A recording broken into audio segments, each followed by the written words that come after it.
જો તમે પણ મારી જેમ આવી રીતે ગૂગલનું કીબોર્ડ વાપરો છો તો આજે પણ હું તમારું કામ આસાન કરાવવાનો છું. કેવી રીતે? આવો બતાવો.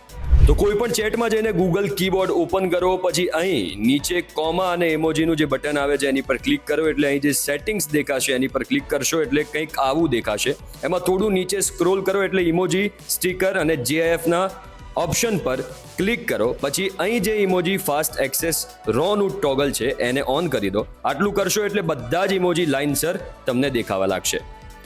હવે બીજું સેટિંગ કરાવું તો સેમ પ્રોસેસ કરીને સેટિંગ્સમાં આવી જાઓ, પછી અહીં ડિક્શનરીમાં જાઓ, પછી જે ભાષામાં વધારે ટાઈપ કરતા હો એની પર ક્લિક કરો. જેમ કે ઇંગ્લિશ ઇન્ડિયા પર ક્લિક કર્યું મેં. પછી અહીં એડ બટન પર ક્લિક કરો. અહીં જે શબ્દનો શોર્ટકટ જોઈતો હોય એ લખો. પછી કીબોર્ડ પર જઈને મેં T ટાઈપ કર્યું એટલે સીધું જ ટેક કેપિટલ લખાઈને આવી જશે અને તમારો શોર્ટકટ તૈયાર થઈ જશે. તો આવી જ બહુ જ બધી ટ્રિક્સ અને ટિપ્સ તમને મળવાની છે ટેક કેપિટલમાં, એટલે ફોલો કરવાનું ના ભૂલતા. Tech capital.